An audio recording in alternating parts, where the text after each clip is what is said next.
The owl's one of the coolest animals ever, and it doesn't get enough love, so I'm gonna change that. Like, did you know owls don't really have eyeballs? Like, they have eyes, but they're not eyeballs. They're actually eye cylinders, more like it. Now, this gives them a lot better vision than us. Now, the downside is these cylinders are held in by like these bone structures, right? That means they can't move their eyeballs around. So to compensate that, they move their entire head around. And they have a special mechanism that allows them to move their head over 270 degrees. And to make sure they're not like dead as they turn around their head, they have this like cool little blood pooling feature that they basically pool blood in their head so that when they turn and cut off like the flow of blood, they don't just, die. And owls have a really cool foot.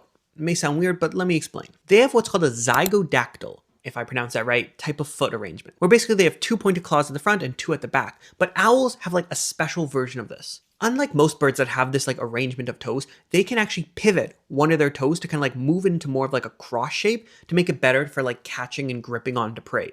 Kind of like how we can move our thumbs. Now, on the vein of like hunting, owls actually have something really cool called asymmetrical hearing, which in a human would be really annoying, but like owls have it and it really helps them. If you ever look at the skull of an owl, you'll realize that their ears are kind of like lopsided, right? Unlike humans where it's kind of symmetrical, theirs is like completely off-sided. And that allows them to hear in three-dimensional space. By having the ears lopsided, they're able to triangulate and like locate prey like mice under 2 feet of snow without ever seeing them because they can precisely hear where it's coming from because again, their ears are in different spots. And a fun little tidbit, you know how you like picture an owl, right? And you picture like this little stubby bird. That's such a big misconception because they're like the masters of like an optical illusion. A lot of owls have really like creepy long legs, or at least like it's surprisingly long. Some owls even have legs that are longer than the rest of their body. It's just a weird fact like most people don't know because when you picture an owl, you picture them like perching there on a branch, but like they actually have really long legs. Kind of cool. So I hope this gave enough love to owls.